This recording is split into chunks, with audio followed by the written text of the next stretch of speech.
Ahora veremos el caso de los modelos autorregresivos, que si bien ya habíamos dicho que son aquellos que se introducen en el modelo como valores rezagados de la variable dependiente, pues ahora veremos una serie de formas en las que se mete, pero sobre todo también establecer cuántos podrían ir a través de pruebas estadísticas. Al final lo que haremos es un pronóstico de los resultados derivados de este modelo. Vamos a empezar estableciendo, ¿verdad?, un modelo autorregresivo. Se dice modelo autorregresivo porque dentro de la variable que estamos explicando, que en este caso es y, se está explicando por un conjunto de variables que se derivan de la misma y, pero en valores rezagados. Por eso en el modelo aparecen como yt es explicada por el intercepto beta 1, el rezago 1, el rezago 2, hasta el rezago k más el error. Aquí no hay ninguna otra variable que no sea variable rezagada de y. Todas las variables que se están incluyendo en el modelo son rezagadas. Dependiendo del número de rezagos, va a ser el orden de modelos. Si metemos 4 rezagos, pues es un modelo autorregresivo de orden 4, ¿verdad? Generalmente se prueban todos los autorregresivos de acuerdo a la periodicidad de los datos. Generalmente se hacen los análisis de autorregresivos considerando la periodicidad a un año. Si fueran mensuales, pues estaríamos hablando de 12 rezagos. Si fueran trimestrales, 4 trimestres. Entonces, en ese sentido sí se van probando, ¿no? Dice, un modelo autorregresivo de primer orden va a ser aquel que nada más va a tener un solo autorregresivo, el primero, ¿no? Un rezago hacia un solo rezago, ¿no? Y podemos tener una gran cantidad de rezagos dependiendo de la periodicidad que estemos manejando. Este es el modelo más tradicional, el modelo AR1, donde lo que estamos explicando es allí a través de un rezago. Si beta 1 no es significativa, pues entonces básicamente decimos que no hay condiciones para establecer un modelo de orden AR1. Utilizamos Stata y ahorita al principio vamos a pronosticar los datos de inflación que tenemos dentro de nuestro conjunto de datos que se han proporcionado en la plataforma de Blackboard. ¿Sí? En principio vamos a graficar los valores de inflación, ya sabemos cómo introducir los datos, sabemos que este comando se utiliza una vez que después hemos asignado el TSST y en este caso la inflación como variable explicativa. Vemos la inflación desde 1970 a 2020, un comportamiento bastante distinto. Ya lo habíamos descrito en el primer video que decíamos o en la primera presentación que hacíamos y lo que vemos es que aquí tiene una trayectoria positiva con una pendiente menos inclinada que la que observamos después del 80, más inclinada. Si después viene con un descenso, una relación negativa, después con las crisis y las recesiones que hemos tenido, pues se reflejan, son los picos que se ven ahí que han hecho que la inflación crezca más allá de su valor de trayectoria y se ha ido mucho, mucho, muy, muy separado, ¿no? Y después ya vemos aquí desde el 95 un descenso de la inflación hasta el 2001 y ya después se ha mantenido en cierto nivel, oscilando. Entonces vemos un comportamiento muy distinto. Es algo que debemos de tener en cuenta cuando hagamos modelos de serie de tiempo. Tenemos que establecer primero un análisis gráfico para ver cómo se comportan las variables y ver esa consistencia a lo largo de los periodos. Los cambios estructurales provocados por crisis, recesiones, seguramente van a alterar la trayectoria de mis coeficientes estimados. Entonces ahí tenemos que utilizar otros procedimientos. Por eso vamos a introducir un cambio estructural producto de una crisis o una recesión, ¿no? Bueno, estos son los primeros datos que vamos a utilizar. Una vez que tenemos eso, pues vamos a estimar el modelo considerando la estructura básica de un modelo AR1 sobre la inflación. La inflación es explicada por la inflación con un rezago, es decir, está explicada por un periodo previo de la misma inflación. Sí, para establecer los periodos vamos a utilizar el comando tin. Aquí tenemos la extensión reg, el nombre de la variable que es explicada, que es inflación, espacio, L punto inflación, que recordemos, previamente ya hemos dicho que L es la que va a decirte si tienes un rezago, dos rezagos, tres. Bueno, aquí vemos que inflación se ha rezagado y es la que está explicando a la inflación. El modelo queda especificado de esa forma y es la forma en que se mete aquí. Después tenemos un condicionante, el if, y después le decimos, quiero que lo estimes de un periodo específico. Por ejemplo, nosotros tenemos, de acuerdo a la diapositiva previa, hasta julio de 2019. Dice, nosotros tenemos ese, dice, como primer punto se estimará el modelo considerando desde enero de 1970 a junio de 2019.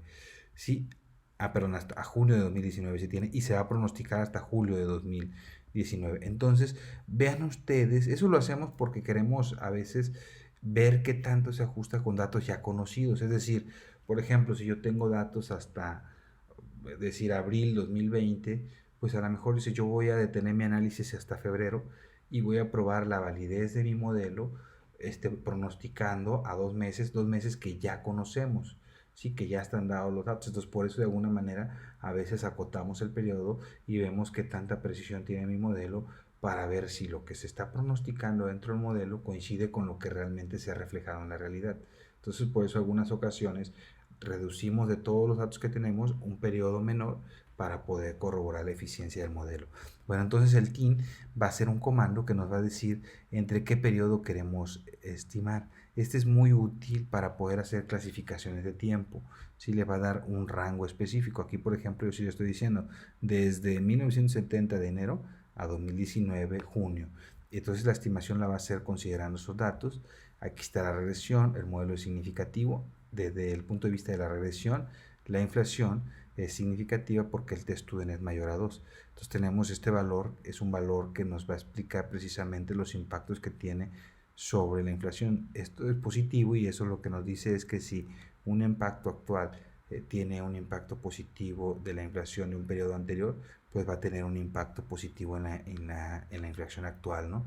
Va a hacer que también crezca. Entonces los periodos pasados, si son inflaciones positivas, pues vamos a tener una inflación también en este periodo positiva, y si fuera una disminución, pues también vamos a ver una disminución en este periodo. Entonces a eso se refiere básicamente. Aquí tenemos, dice, el modelo estimado quedaría representado de esta forma, en donde la inflación es explicada por el intercepto y la pendiente y la variable de inflación. Acuérdense que el error desaparece porque al sumarse los valores de la recta de regresión de arriba y hacia abajo se suman y dan 0. Es un modelo que tiene una R cuadrada de 78%, 78.5%, y pues digamos es relativamente baja considerando que es una serie de tiempo. Dice, para pronosticar la inflación se utiliza el comando predict y se le asigna un nombre. En este caso predict va a ser para poder pronosticar la variable, en este caso inflación, es la que estamos pronosticando. Ok, entonces siempre vamos a perder un valor debido a que estamos utilizando un rezago. Entonces, por lo tanto, un periodo atrás se está utilizando y ese es el que se pierde al principio de la regresión. Entonces, por eso siempre le va a aparecer que se perdió un valor, ¿no? Entonces, vamos a seguir. Aquí vemos ya graficado la inflación original y la inflación estimada. En este caso pareciese ser que sí es muy parecida. Sin embargo, todavía se logra ver la azul, un modelo así muy bien estimado que se apegue a la realidad va a ser aquel que no me permita ver las rayas azules, que estén exactamente encima de las rayas azules. Entonces, en este caso sí logro ver, ¿no? Dice, para calcular la inflación del mes de julio de 2019 se utiliza la ecuación que hemos estimado, y debido a que requerimos el valor de un mes anterior, por ejemplo, nosotros estimamos hasta 2019-6. Recordemos por la estimación 2019-6, pero nosotros podemos estimar julio porque tenemos la inflación actual y la inflación actual es 0.06. Entonces, si yo quiero pronosticar julio, yo necesito conocer la inflación previa. En este caso fue 0.06 en junio. Entonces, eso yo lo voy a meter en mi modelo. 0.06 por los coeficientes más la constante que me dio, me va a dar una inflación de 0.2290. Es decir, es el valor que yo estoy pronosticando para julio 2019. Les decía yo, nosotros tenemos los datos hasta julio 2019 y nosotros sabemos que el dato real fue 0.38, pero el que me está pronosticando el modelo, de acuerdo a esta endogenización que acabamos de hacer, es de 0.23. Entonces es bastante alejado del que realmente se observó. Por eso yo les decía, esta es una forma en la que podemos probar qué tan eficientes son nuestros modelos para poder pronosticar los resultados de lo que realmente se ha observado. En este caso nosotros sabíamos que la inflación de julio había sido 0.38, nada más que pues asumimos que no la teníamos, por eso estimamos hasta junio. Sí, pero ya una vez que lo hacemos con el modelo estimado para pronosticar julio nos damos cuenta que nos da un valor muy alejado de lo que realmente fue. Entonces aquí es donde yo les digo que realmente puede ser que sus resultados de regresión puedan alejarse de lo que realmente sucedió. Por ejemplo, cuando hay cambios estructurales es muy común que suceda este tipo de situaciones, cuando hay alguna cuestión atípica. En el siguiente tema vamos a ver todos esos fenómenos que se dan y que alteran la trayectoria de nuestras variables.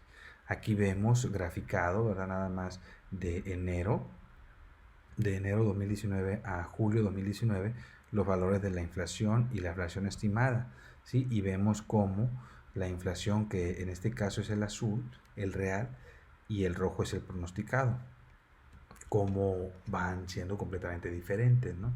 Aunque hay cierta proximidad en esta parte de aquí, en esta parte de aquí, pero pues al final no terminan por ser tan cercanos. Entonces tenemos un error un poquito más grande debido a que pues el modelo no está pronosticando adecuadamente los valores de la inflación. Básicamente serían eso lo que estamos observando. Sí, vamos a correr el modelo considerando nada más hasta enero de 2019 para hacer un pronóstico un poquito más grande, ¿sí? Y poder ver algunas situaciones que podrían darse. Por ejemplo, nosotros tenemos 2019, julio 2019, pero nada más la estimación la vamos a hacer hasta enero 2019, es decir, del 70 hacia 2019 enero, pero aunque tengamos datos de hasta julio, pues eso nos va a permitir ver qué tan preciso es el modelo que estimamos, y vamos entonces a pronosticar desde enero hasta julio y vamos a comparar los datos que realmente se observaron con los datos que está pronosticando el modelo para ver la precisión del modelo. Entonces vamos a hacer esa modificación. Ahorita lo hicimos con un solo dato que fue julio, pero ahora vamos a tener febrero, marzo, abril, mayo, junio y julio, y los vamos a comparar para ver qué tan diferentes pueden ser.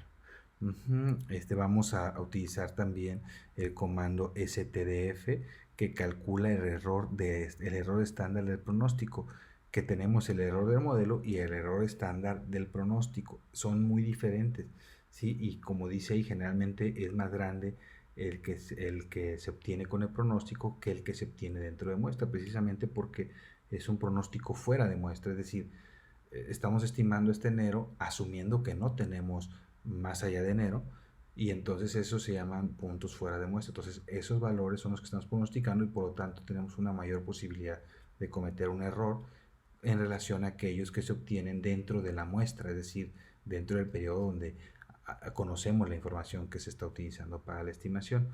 Vamos a realizar todos estos procedimientos para poder hacer el pronóstico de la inflación durante su periodo de tiempo, y vamos a hacerlo de la siguiente manera. Estas son todas las extensiones que vamos a hacer en nuestro barra de comandos, y vamos a generar estas variables. Por ejemplo, aquí vamos a generar la inflación dentro de muestra si es tiempo es menor o igual a 2019 M1, es decir, el periodo que hemos estimado. Vamos a predecir los valores de la variable dependiente. Eso le vamos a llamar inflación dentro de muestra. Y vamos luego a hacer una predicción de la inflación fuera de muestra. Van a ser aquellos que van a aparecer después de 2019 1, es decir, correspondiente a febrero, marzo, abril, mayo, junio y julio.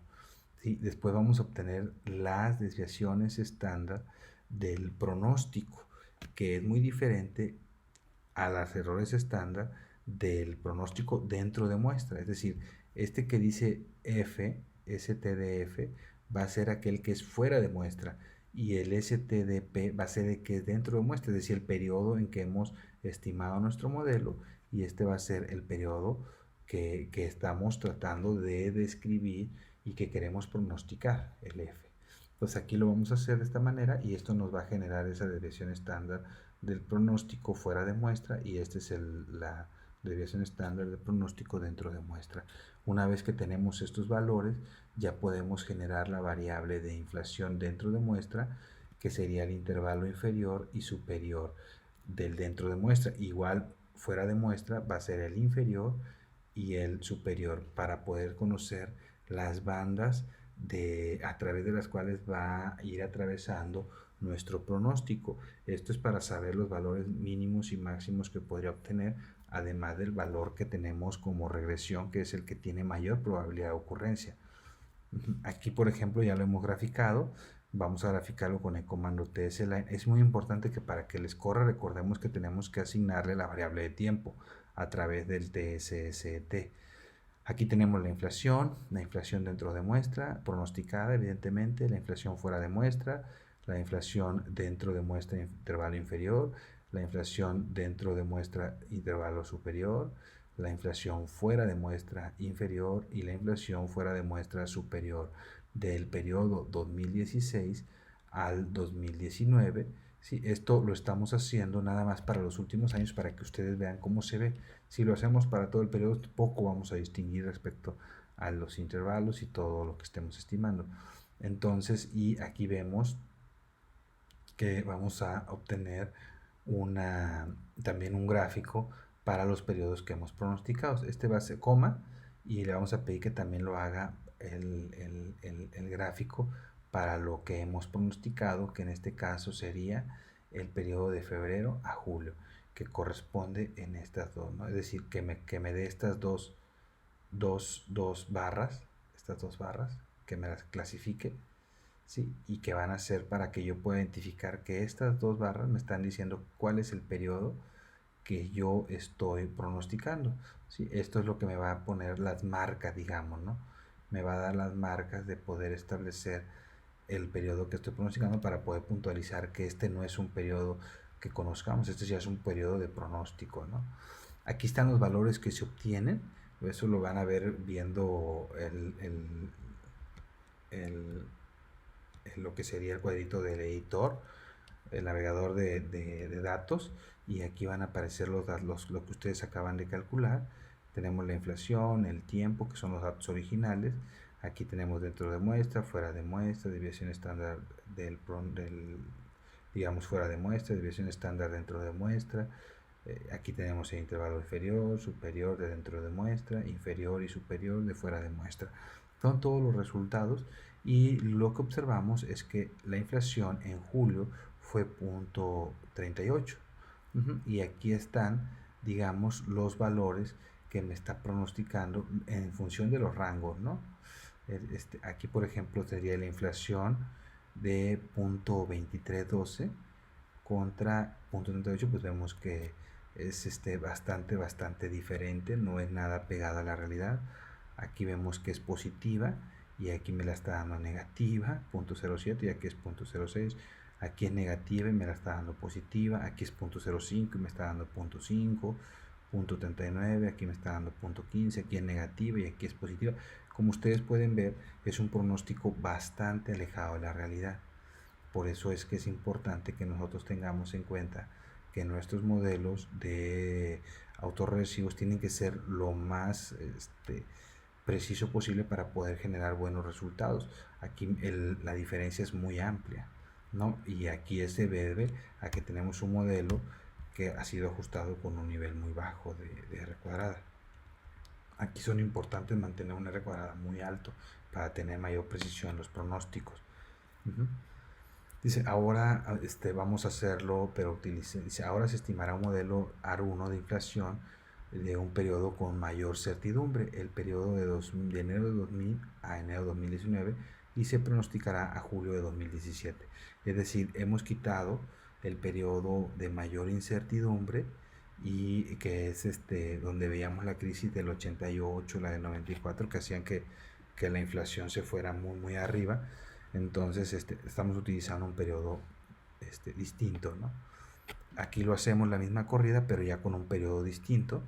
Decimos regresión de la inflación con inflación rezagada como variable explicativa, y aquí es donde decimos que el periodo ya no es de 1970, sino ya del 2000, de enero de 2000 a enero de 2019. Tenemos nuestra regresión tenemos un p-value bastante significativo, pero un r cuadrada todavía peor que el que habíamos obtenido previamente. Hacemos nuevamente las predicciones, una vez que hemos corrido el modelo, las predicciones de dentro de muestra para el modelo, fuera de muestra, después la desviación estándar, en este caso sería fuera de muestra, desviación estándar dentro de muestra, y después el inferior y superior dentro de muestra, el inferior y superior fuera de muestra. Una vez eso lo volvemos a graficar, ¿sí? Haciendo el mismo procedimiento y vemos los datos. Pues todavía le decíamos, es peor. El pronóstico antes era 0.23, ahora es 0.22. Aquí se acerca un poco más, aquí sí son muy diferentes, aquí todavía muy diferentes. Vean el pronosticado de aquí con el real es 0.39 contra 0.18, menos 0.03 contra 0.23, es decir, seguimos teniendo una enorme discrepancia y aquí se logra ver. El negro es el original, el rojo es el pronosticado y no se parecen en absolutamente nada. Entonces, aquí nada más para explicarles, el rojo es la inflación pronosticada y lo azul es lo que se está pronosticando como el límite superior, y acá tenemos el límite inferior, pero esto es dentro de muestra, es todo el periodo de muestra que tenemos, que utilizamos para estimar, donde es más preciso, y este es el periodo fuera de muestra, que en teoría, digamos, no lo tenemos, pero sabemos que sí contamos con él y por eso podemos compararlo y ver que en realidad es un modelo muy malo para predecir la inflación. En este caso, ustedes pueden comparar los resultados de la estimación.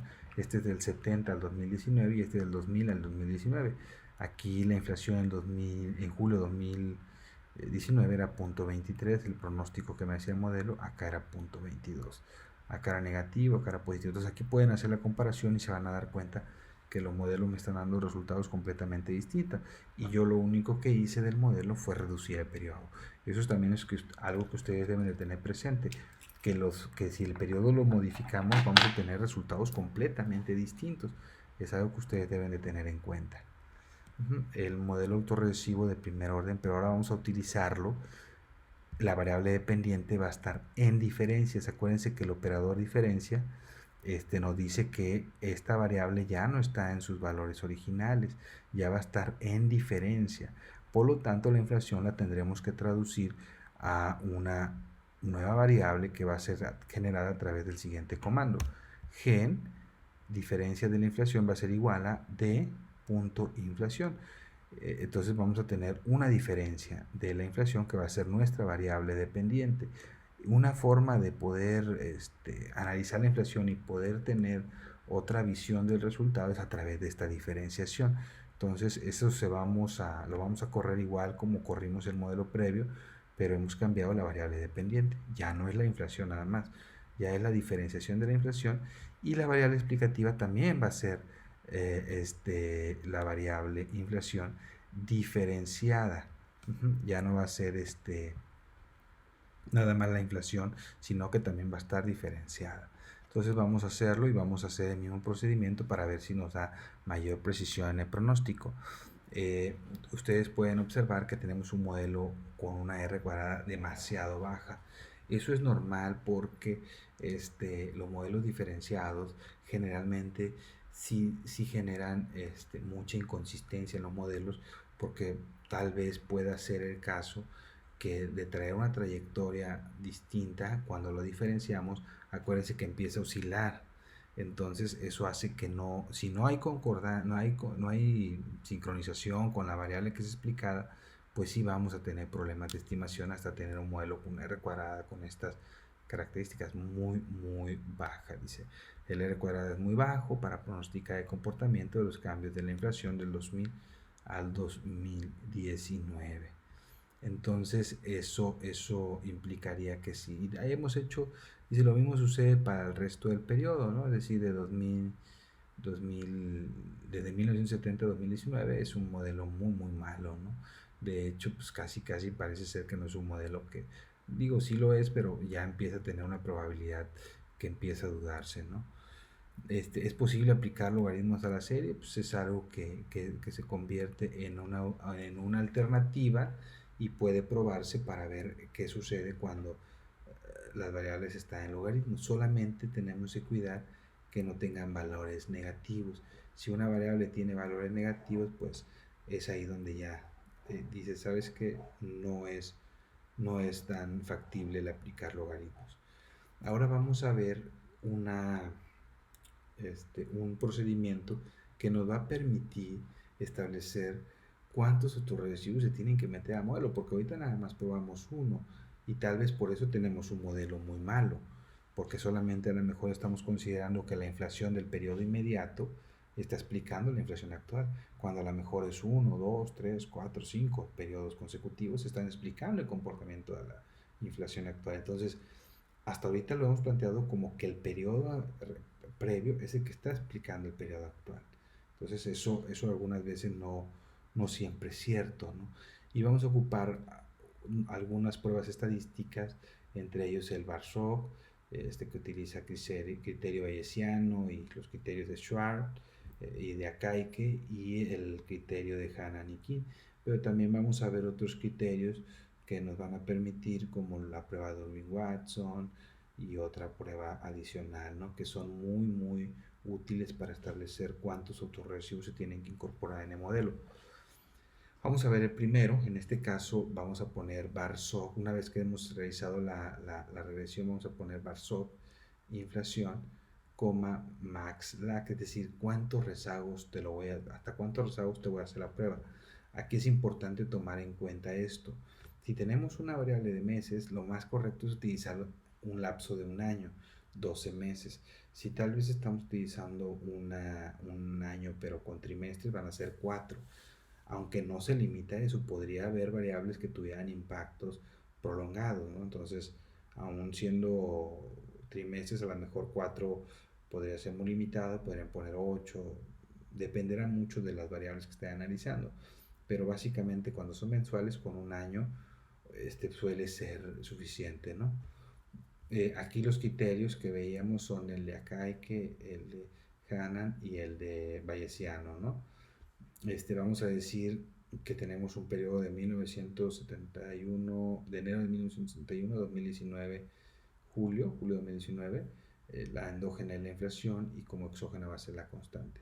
Aquí lo que nos dice principalmente es que, de acuerdo al bayesiano, nosotros deberíamos de tener, de hecho aquí les pone el asterisco para que ustedes vean los valores mínimos, en donde se alcanzan los valores mínimos de estos estadísticos. Y es ahí el criterio que se emplea para establecer cuántos autorregresivos tengo que meter. De acuerdo a bayesiano son 3, de acuerdo a Hannan son 4 y de acuerdo a Kaike son 11. Entonces tenemos un poco de, digamos, de elementos para hacer pruebas. Por eso no es suficiente tener una sola prueba, es bueno hacer diferentes pruebas para poder ver cuántos autorregresivos hay que introducirle al modelo, ¿no? Aquí vemos, vamos a utilizar el estadístico de Guthrie, que también nos va a permitir ver cuántos rezagos se pueden incorporar, el de Durbin-Watson y Durbin-Watson alternativa, que, que van a ser dos pruebas que pueden ayudarnos, 3 pruebas que nos pueden ayudar a ver cuántos autorregresivos, aunque la alternativa, la Durbin-Watson alternativa y la Bruch-Guthrie puede ser muy buena para establecer cuántos autorregresivos, y ya con Bar-Sog pues se complementan y podemos tener una idea de cuántos autorregresivos se pueden incorporar en el modelo. Uh-huh. Estas pruebas no requieren que todas las variables sean estrictamente exógenas. Sabemos que cuando las variables que están siendo relacionadas y explicando ayer puede haber cierta relación entre ellas, pues se pierde la exogenidad. Entonces es una ventaja que utilicemos estos dos procedimientos porque asumen asumen esa, digamos, esa condición, ¿no? Y el estadístico de Durbin-Watson es un poco más complicado porque prueba nada más la seriación de un autorregresivo, por eso la alternativa se convierte en una buena opción más que el estadístico de Durbin-Watson. Pero sí requiere el Durbin-Watson que sean las variables independientes exógenas, ¿no? Que sean estrictamente exógenas las variables independientes. Entonces es una limitación que tiene Durbin-Watson en los dos sentidos, que prueba solamente el orden 1 de autocorrelación y que además requiere que las variables independientes sean estrictamente exógenas. Uh-huh. Entonces vamos a crear el modelo un modelo mucho más extenso, es decir, de acuerdo al gráfico que nosotros vimos de inflación, el original, veíamos que la variable podría tener de inflación una tendencia. Entonces, antes de poder hacer las pruebas de autocorrelación, de cuántos autorregresivo se pueden incorporar en el modelo, es bueno establecer cuáles son las variables que explican a la variable y, en este caso, la inflación. Y vamos a meter un conjunto de variables que desde el punto de vista gráfico consideramos que podrían estar explicando la inflación. Uno es la tendencia. Generalmente las variables de tiempo tienen tendencia y están fuertemente vinculadas con las variables de serie de tiempo. Entonces, y mucha de esa tendencia no necesariamente es lineal. Lineal implicaría que fuera creciente siempre. Puede tener una cuadrática y puede tener una cúbica. Entonces, yo siempre les recomiendo que los modelos que ustedes estimen desde tiempo prueben la posibilidad de que su variable tenga tendencia. Entonces, vamos a crearla de la siguiente manera: generar la variable tendencia igual a el número de datos. Es decir, aquí va a ser de 1 hasta, me parece que tenemos 586 o 95 datos. Entonces va a ser desde el 1 hasta 595 datos. Esa va a ser mi variable de tendencia. Es decir, es simplemente una variable que va cambiando de unidad en unidad. Así es como se clasifica la tendencia en los modelos de regresión. Y después vamos a incorporar la tendencia en forma cuadrática aplicando cuadrado a la tendencia, así como lo vemos aquí. Y a la tendencia también le vamos a aplicar una cúbica para probar esos tres dimensiones. Es suficiente con la cúbica porque generalmente son los comportamientos. Una cúbica es como, para que se den una idea, es como una onda. Entonces más o menos el comportamiento de las variables podría tener un comportamiento cíclico, y con una tendencia cúbica es suficiente para hacer pruebas de esa naturaleza. Corremos el modelo con las variables de tendencia. Aquí lo tenemos, el modelo de inflación explicado por la tendencia. Tenemos un modelo de R cuadrada de 0.40. Todas las variables que de tendencia son significativas, es decir, tiene estas tres condiciones de la tendencia lineal, tendencia cúbica y tendencia cuadrada. Entonces, todas estas variables son necesarias incluirlas. Y le digo, en cualquier modelo de ese tiempo hay que probar la posibilidad de incorporar las tendencias. Es algo que las variables de serie de tiempo generalmente presentan. Después, el segundo punto es establecer un cambio estructural. Recuerden que les he dicho que las crisis económicas, las recesiones, los choques externos generan cambios estructurales que modifican las trayectorias de las variables. Eso puede hacer que nosotros tengamos mayor precisión al estimar un modelo contemplando esos cambios estructurales que modifican la trayectoria de la variable, y eso reduce mucho la inconsistencia de los coeficientes. Esto lo vamos a hacer utilizando la prueba de stat sb single. Este comando le va a decir, una vez que han hecho la regresión, le va a decir si la variable que están ustedes probando tiene cambio estructural, sin que ustedes lo definan. Es decir, gráficamente ustedes pueden saber cuándo hubo un cambio estructural, pero la ventaja de este estadístico es que no necesita decirle cuándo fue el cambio estructural. La ventaja de este estadístico es que él te lo dice. Te dice: el cambio estructural fue en tal fecha, ¿no? Entonces, esta prueba tiene esa ventaja. Te va a decir cuándo aproximadamente se da el cambio estructural. Entonces, aquí tenemos el resultado de la regresión. Vemos que nos dice que tenemos una muestra del 70 al 2019 e identifica que en el tercer mes de 1988 podría haber un cambio estructural. Lo prueba, dice no cambio estructural. Al tener un p-value menor a 0.05, rechaza la hipótesis nula. Y si rechaza la hipótesis nula, lo que nos está diciendo es que sí hubo un cambio estructural. ¿Y cuándo fue? En marzo de 1988. Esto es un factor que nos puede dar mayor certidumbre en la estimación, el que identifiquemos cambios estructurales. Entonces vamos a crear una variable dicotómica que pueda medir esos efectos. Le vamos a poner gen igual a cambio estructural, que le ponemos C, las iniciales, C igual a 0. Esto le va a generar una variable de puro 0. Después le ponemos reemplazar los cambios estructurales igual a 1 si el tiempo es mayor que 1981 mes 2. Recuerden que el cambio estructural era de 1988, 3. Por lo tanto, a partir de ese periodo va a ser 1 y 0 va a ser el resto del periodo. ¿Sí? Entonces ya tenemos nuestra variable de cambio estructural y también podemos ver que el tiempo, la tendencia, pudo haber generado conjuntamente con el cambio estructural un efecto diferenciado en el modelo y también hay que probarlo. Por eso vamos a meter tendencia multiplicado por cambio estructural para ver si ese comportamiento de la tendencia se modificó después del cambio estructural y vamos a meter todas esas variables al modelo. Aquí tenemos nuestro modelo resultado, es un modelo que subió a .7045 y sin ningún autorregresivo, solamente hemos metido tendencia, un cambio estructural y un cambio en pendiente. Y nos dice básicamente que cambio estructural no es significativo y tampoco cambio estructural de manera lineal multiplicado por tendencia. Entonces el resto de las variables sí lo es en términos de significancia estadística. Entonces haciendo la modificación tenemos un modelo donde el R cuadrada pasó de 70 a R cuadrada ajustada a 70.7047 cuando valía .7045, es decir, el haber quitado esas variables ayudó a mejorar el modelo y lo hizo más consistente. Y dice, a continuación probamos la estacionalidad de la serie con las dummies, es decir, con estas variables que hemos metido hemos resuelto el tema de la tendencia, del cambio estructural, pero también hay que contemplar dentro de la serie de tiempo la estacionalidad. La estacionalidad son, recuerden, por ejemplo, la venta de sabalitos tiene un periodo específico de venta, entonces eso lo hace estacional a una temporada. Si hablamos de inflación, pues seguramente hay meses que más crece la inflación, hay meses que crece menos y ese se repite año con año, entonces es probable que tengamos estacionalidad. Entonces aquí la estacionalidad se va a crear a partir del periodo que se esté analizando. Entonces si son mensuales, pues se va a generar una dicotómica para cada mes. Entonces, ¿cómo le hacemos con estos datos?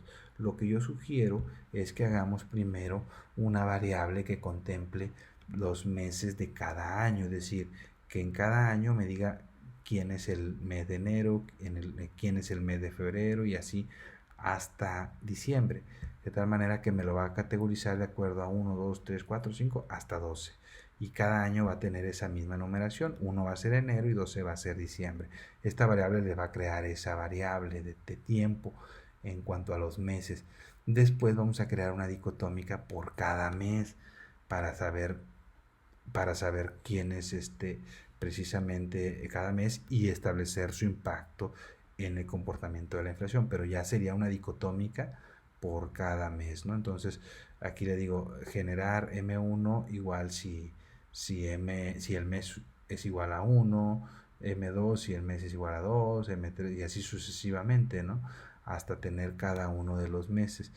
Y ya tendríamos nuestra variable y la podemos meter en ese caso 11 meses porque el mes restante se va a ir al intercepto, no lo olviden, eso es algo que tienen que tener presente. Si estamos buscando de cada mes, pues nada, vamos a tener el de 11 meses porque el mes restante se va a ir al intercepto. Corremos nuestro modelo que previamente nos había salido significativo y vemos que es un modelo bastante consistente. Realmente todos son significativos y tenemos una R cuadrada que ya subió, dice. Todas las variables son significativas, por lo que ahora podemos probar la presencia de autorregresivos. Ya con este modelo podemos hacer una prueba de autorregresivos. Aquí viene la extensión que se ocupó para correr el modelo. Aquí es una manera mucho más sencilla de meter los meses, ¿no? Vamos a utilizar diferentes criterios. Aquí tenemos el de Durbin-Watson, que les digo que es uno de los más difíciles. Yo no se los recomendaría, porque tendríamos que aplicar tablas y ver los valores que obtenemos. Pero bueno, entonces eso es en cuanto a esto. Dice el resultado obtenido de Durbin-Watson, pues tenemos que compararlo con lo de tabla de un libro.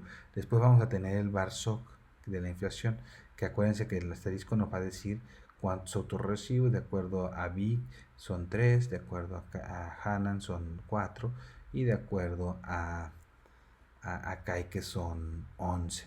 Entonces digamos que son criterios. Este es el criterio de Durbin-Watson. Para un solo autorregresivo yo creo que no es conveniente hacerlo, es muy desgastante y aparte es un poquito, digamos, complejo porque tenemos que estar revisando los rangos en los que vale el estadístico. Es más conveniente hacer un estadístico Durbin-Watson alternativo, coma, y le vamos a poner el número de rezagos. Como es mensual, le vamos a poner de 1 a 12.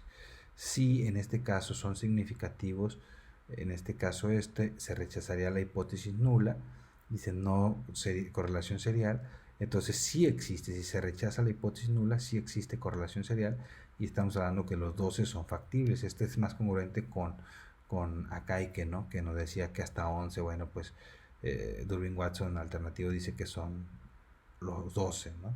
Y luego el Guthrie, que también permite ver la autocorrelación, nos da resultados muy similares al que acabamos de obtener de Durbin-Watson alternativa.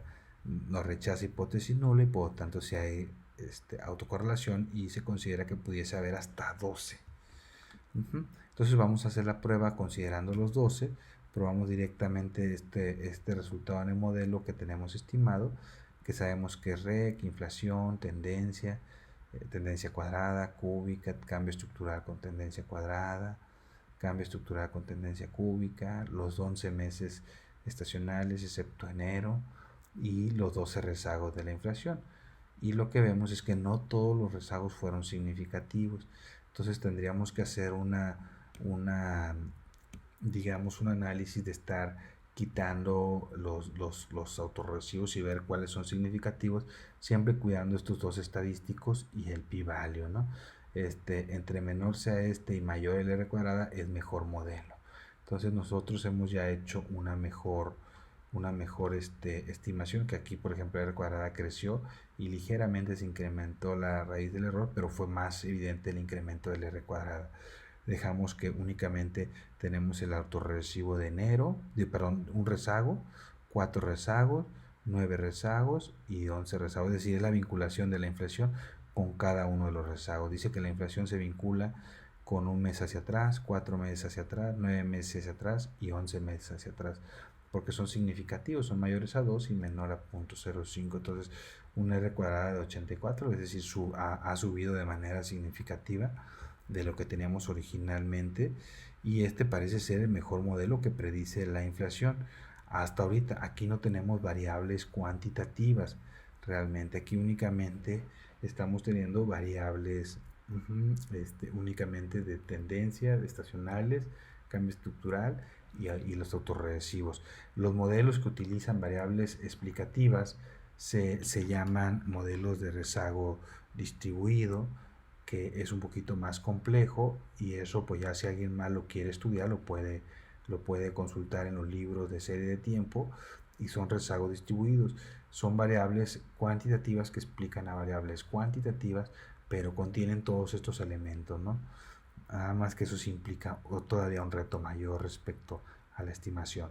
Bueno, una vez que tenemos nuestro mejor modelo que hemos estimado, ¿sí? Y en donde hemos logrado subir el R cuadrada a 84, ¿no?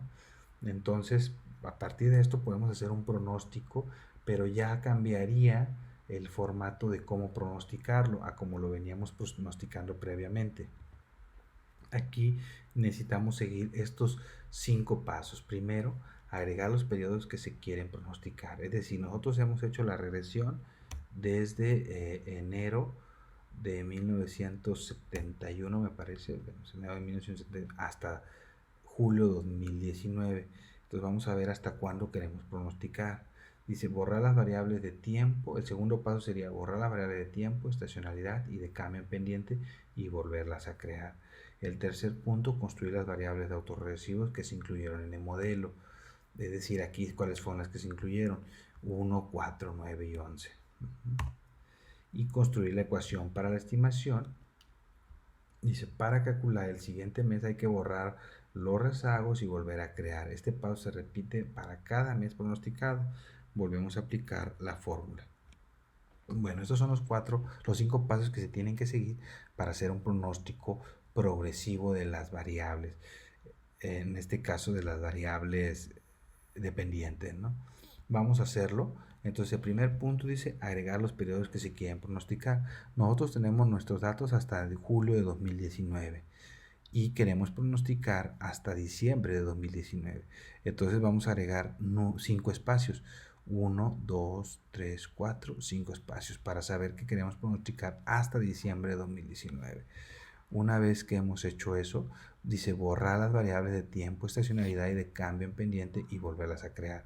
¿Cómo lo vamos a hacer? Con el comando drop, tendencia lineal, cuadrática, perdón, cúbica, los 12 meses, el cambio estructural y los cambios estructurales con tendencia. Se borra y luego los volvemos a crear, generar tendencia cuadrada, tendencia cúbica, cambio estructural, de acuerdo a que decíamos que fue cuando se observó el cambio estructural, tendencia con cambio estructural, tendencia cuadrada con cambio estructural, tendencia cúbica con cambio estructural, los meses, esos son la variable que genera los meses en una sola variable y después ya nada más los meses como dicotómica, 1, 2, 3, 4, hasta 12. Y dice, el tercer, ya que hemos creado las borramos y hemos creado las variables nuevamente, vamos a hacer el tercer punto, construir las variables de los autorrecibos que se incluyeron en el modelo. Sabemos que fue la 1, la 4, la 9 y la 11. Ya sabemos cómo crearla, entonces necesitamos crearla. Para todo esto recordemos que tenemos nuestro mejor modelo estimado, que es este. O sea, nos quedamos aquí y tenemos que hacer todos estos procedimientos, ¿sí? Teniendo esos últimos resultados. No vayan a cerrar Stata y luego querer hacerlo porque no lo van a hacer, porque Stata lo va a hacer con la última estimación que tenga registrada. Aquí tenemos los datos que se han creado y simplemente se actualizó, ¿no? Aquí están los valores de la inflación.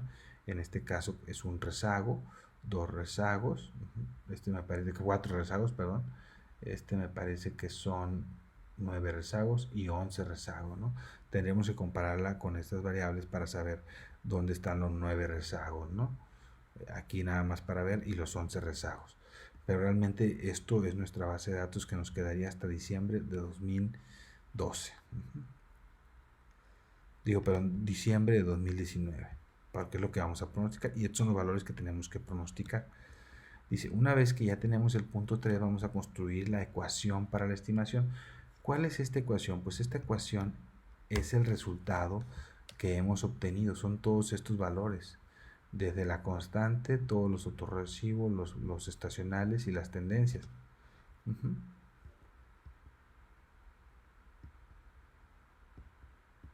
Aquí. Entonces tenemos nuevo mes, para calcular el nuevo mes le ponemos generar y luego espacio nuevo mes, va a ser la constante, la pendiente de la tendencia cúbica, la pendiente de la tendencia cúbica con cambio estructural y multiplicada por la variable. Esta parte de aquí que aparece aquí es el coeficiente. Esta parte de aquí es el coeficiente, que ya lo hicimos en multinivel. Esto de aquí es el coeficiente y esta es la variable. Por ejemplo, aquí es el coeficiente de la DUMI 3, del mes 3, y esta es la DUMI 3, multiplicando la DUMI 3. Esta es la pendiente DUMI 4, esta es la pendiente de la DUMI 4 y esta es la DUMI 4. Entonces se van a multiplicar y así sucesivamente, ¿no? Si llegamos luego a los autorrecibos, ese es el beta del autorrecibo de un rezago multiplicado por el rezago de la inflación y así sucesivamente, ¿no? Este es el coeficiente del cuarto multiplicado por el valor de la variable del cuarto rezago y así. Entonces, una vez que tenemos esta ecuación, le damos enter, ¿sí? Y de la manera simultánea le ponemos predict infest, xb, que esto y esto van a generar lo mismo. Simple y sencillamente es para comprobar que se puede obtener con este modelo o se puede obtener con este modelo. Sí, entonces aquí tenemos, dice, nuevo mes sería el producto de la fórmula, nos daría 0.3109, que sería el de agosto, y infest nos daría 0.3109. Entonces, esos dos procedimientos, una vez que hemos borrado y actualizado nuestras variables, podemos utilizar este procedimiento o este procedimiento y nos daría el valor pronosticado. En este caso sería agosto. Para volver a hacer el cálculo de septiembre tenemos que volver a borrar las variables, pero en este caso las que se van a borrar solamente son logaritmo de inflación, rezago 1, rezago 4, rezago 9, perdón, no el logaritmo, es el rezago 1, el rezago 4, el rezago 9, el rezago 11, el nuevo mes y el infest para volverlo a hacer. Y luego vamos a crear otra vez, ya que se crearon las variables, vamos a volver a estimar el modelo. El nuevo mes, como lo hemos borrado, podemos volverle a poner el nombre de la ecuación. Y también infest, lo hemos borrado, podemos poner a predict. Si hacemos eso, generamos el de septiembre, que es punto 13, y así sucesivamente hasta generar octubre, noviembre y diciembre. Aquí ya tenemos todos los valores de la inflación para 2019, es decir, se pronosticaron. Y lo que podemos ver es que al sumarse todos estos podemos conocer la inflación de 2019, ¿no? Porque es una inflación mensual, se suma y tenemos la inflación anual que nos da de 2.30, que fue muy próxima a la que se vio realmente en 2019. eh, Predict, por ejemplo, esto va a ser ya para pronosticar los valores, pero considerando digamos, los valores dentro de muestra y fuera de muestra. Sabemos que los de valores dentro de muestra van a ser los previos a julio de 2019 y estos van a ser los posteriores a 2019. Tenemos las desviaciones estándar del pronóstico, en este caso de dentro de muestra, y este es el pronóstico fuera de muestra, y los límites inferior, superior, no, perdón, aquí son los inferiores dentro de muestra y aquí están los superiores dentro de muestra y aquí están los inferiores fuera de muestra y aquí están los superiores fuera de muestra. Una vez que tenemos esto, podemos hacer nuestro pronóstico. Ahí está el pronóstico, en este caso los valores ajustados aparecen en negro, los valores azules son las bandas de esos pronósticos, en este caso el rojo es el valor real, y lo que vemos es que podríamos tener una mayor consistencia de acuerdo a lo que vimos en el modelo estimado, que teníamos un R de 0.84. Seguramente eso nos da una mayor posibilidad de tener un pronóstico más pertinente de la inflación para ese año. Entonces, de esta forma, nosotros podemos hacer pronósticos utilizando la tendencia, lo estacional, los cambios estructurales, ¿sí? Y los autorregresivos. Con esas cuatro componentes nosotros podemos construir un modelo y poder hacer un pronóstico de una variable. Es importante que tengamos claro que no hemos incluido una variable cuantitativa, por eso es que no es tan complejo el pronóstico. El incluir una variable cuantitativa cambia el análisis porque también tendríamos que pronosticar la variable explicativa, y entonces ya no solamente es pronosticar la dependiente, sino también la explicativa para poder tener proyecciones del modelo más largas, ¿no? Entonces de esta manera se pronostica para las variables, es una manera muy sencilla